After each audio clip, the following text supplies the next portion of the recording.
Well, from reading this story, this sounds like another Trayvon Martin type case to me, in my opinion. No arrests after black man shot dead while jogging.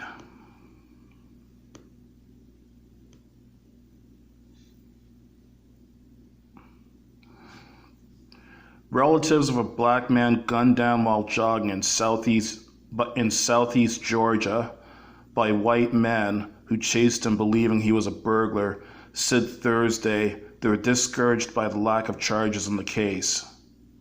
Ahmed Arbery's relatives say the 25-year-old was a victim of racial violence. Arbery was killed in Brunswick, a coastal city about midway between Savannah and Jacksonville, Florida, on February 23rd, as he was running through the quiet neighborhood of Satilla Shores. There you see him right there. The two men who chased down Arbery, identified by police as Brunswick resident Gregory McMichael, 64, and his son, Travis McMichael, 34, have not been charged, and the investigation is ongoing.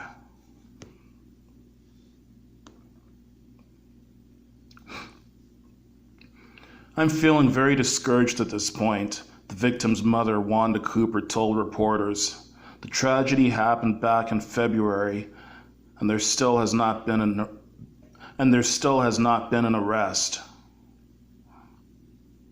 Funny how I'm just hearing about it now, even though it happened 3 months ago.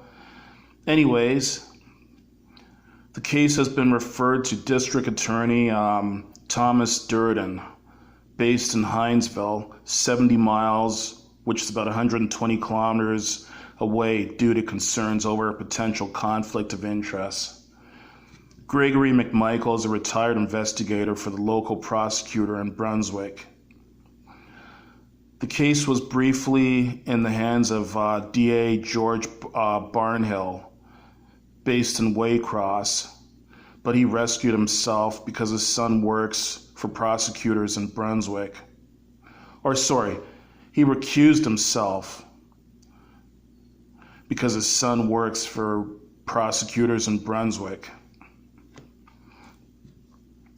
But in a memo from Barnhill to police, the DA said he believes Gregory and Travis McMichael should not be indicted. He said the father and son had probable cause to believe the victim might be a burglar and were within their rights to arm themselves and chase him down. The prosecutor said video footage of the shooting, made by a neighbor, shows Arbery to be the aggressor.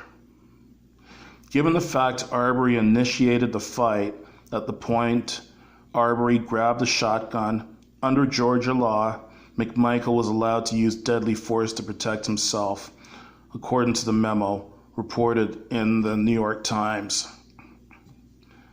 A Glynn County police spokesman declined comment on the probe and referred all questions to Durden, who has not publicly discussed the case and could not be immediately reached on Thursday.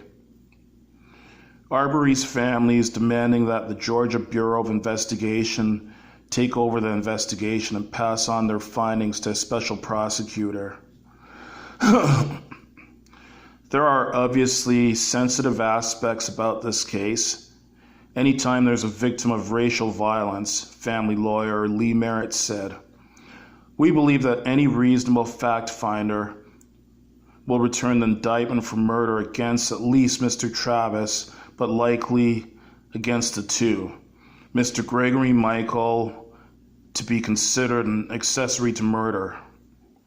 The family fears Arbery's slaying will slip through the cracks as America focuses on the COVID-19 pandemic that shut down much of the nation's economy, according to Merritt and Cooper.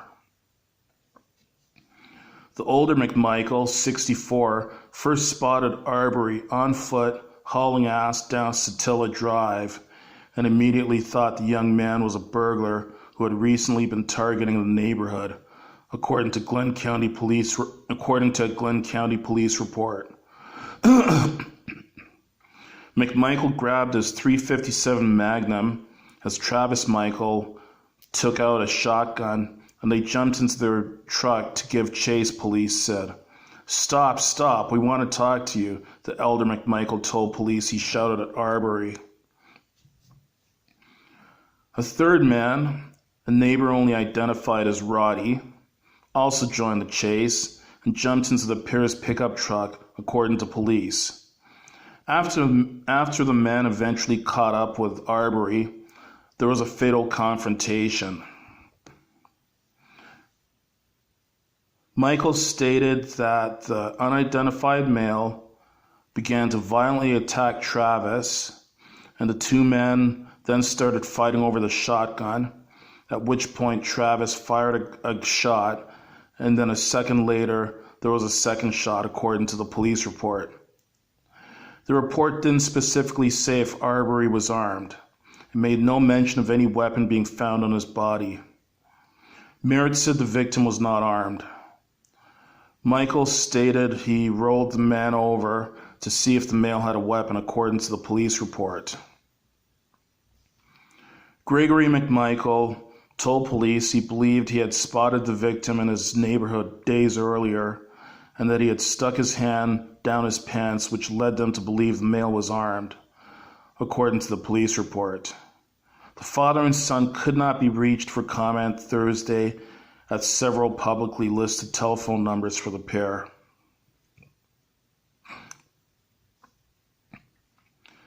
The victim was a former high school football player and was a health buff who jogged regularly, his family said. "I knew that at some point he went to that subdivision as a jogger," Cooper said. "As a mother, I never worried about him jogging or just running as long as he stayed within the streets. I mean, no one should bother him." Authorities have not linked Arbery to the burglaries in the neighborhood cited by Gregory McMichael. Merritt conceded that Arbery might have gone through the frame of a house under construction in the neighborhood, something that isn't a crime and definitely didn't justify the deadly shooting, he said. That dwelling did not have doors or windows, he said. Under the law in the state of Georgia, in order to commit a crime by entering someone's dwelling, you have to break a seal, break a door, forcibly enter something that is otherwise locked.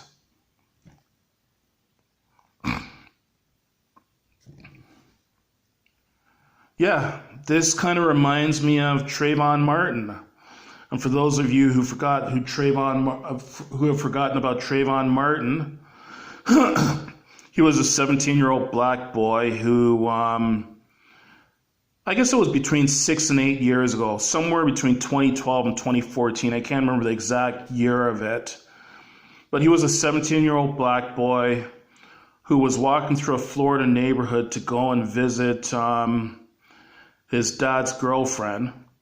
I think he might have been there to stay the night or something at his dad's girlfriend's place. He was just walking through the neighborhood, minding his own business, and some thug named George Zimmerman, who, as far as I'm concerned, is a criminal, went to approach Trayvon Martin, even though he was George Zimmerman, he was identified as being a neighborhood watch person or whatever. So anyways, he went and tried to pursue Trayvon Martin.